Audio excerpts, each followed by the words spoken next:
Hey, Joe Dwyer here, and welcome back to Accountability Matters. And we are on session number 2 of the Recognition and Affirming module. And last time we had a spirited discussion on self talk and not comparing yourselves to others, and how that was so important to our own accountability and recognizing and affirming ourselves. Once we can make progress there, which I know we have, then we can move on to recognizing and affirming others. And I want to tell you the story of my grandfather, the chief, who has come up in other sessions. And this is a story also from my book, The Dog Ate My Homework, or Did He? And I clearly remember Sundays spending time there watching football. And we would watch the football game, and my grandfather was not exactly a sports fan. He would watch it to be with his grandchildren and be amongst us, but he wasn't as much into the game. But his keen eye on something really resonated with me then and many years after. You see, the chief took exception to the fact that when the game was being played, the quarterback received almost all of the attention. And here, a man who really didn't understand the game knew enough that the linemen who protected the quarterback were just as important, if not more so. And he would become animated in his displeasure seeing them not being recognized as much as the quarterback. I would say that things have changed a little bit since the 1970s when this took place, but I would say that we still live in a world where most of us are starstruck, if you will, and the attention is paid to that individual who is more out front and in the limelight than others.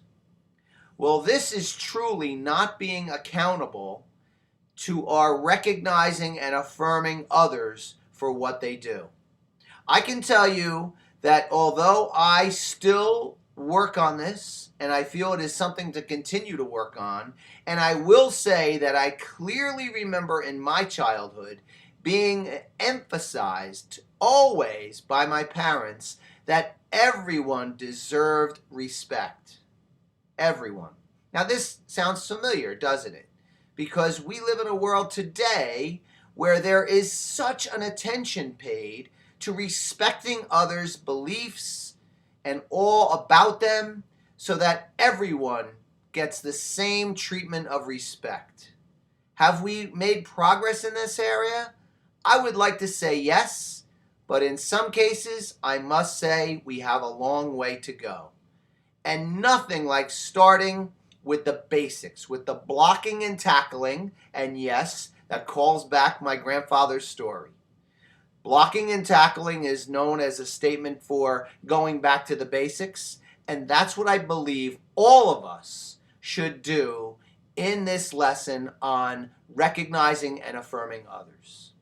When my grandfather impressioned this on me, back again in the 70s when I was just a boy, I remembered having it in my head and trying my best to make sure that I was living up to what I felt was an important lesson he was giving to all of us.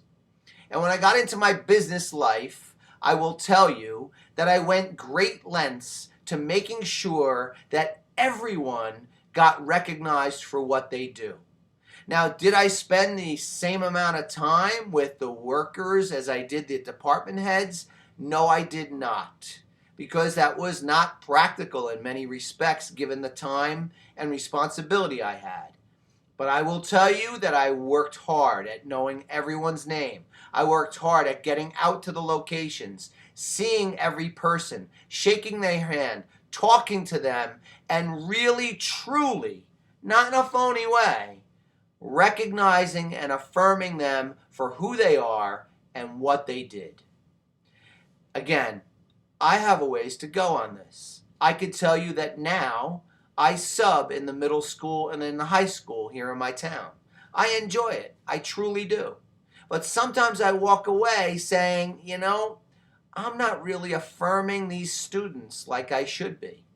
I'm characterizing them in a group and saying, wow, they have a lot to learn, instead of turning my attention to the recognizing and affirming of them, which is truly deserved in many respects, in many areas, and giving them what they need, what we all need, to be fed with an accountability of true recognition and affirming.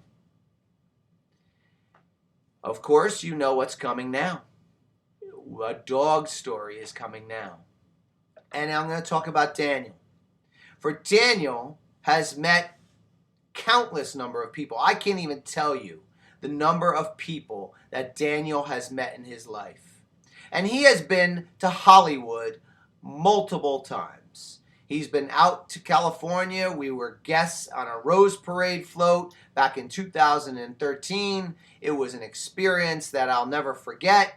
And Daniel, along the way, met sports celebrities. He met actors and actresses. He met all type of really high-powered news people. And then he met so many people just when they came to meet him and they heard his story of survival. And I will tell you that I was watching Daniel's reaction every single time, and he treated every single person with the same level of respect, the same level of recognizing them for who they were, wagging his tail, giving them kisses. It mattered not whether they were a celebrity, a sports star, or somebody who was working on the float at times when we were there. It was truly inspiring to watch, and it's truly a lesson that we all need to try to do better at. So many times I have been caught up in this, and as I said, we do live in still a star-struck world. And I feel that there is, I will say it, some hypocrisy when anyone stands up, and I feel it's important to stand up for everybody's rights and to see everybody gain respect, regardless of who they are and what they believe in, regardless.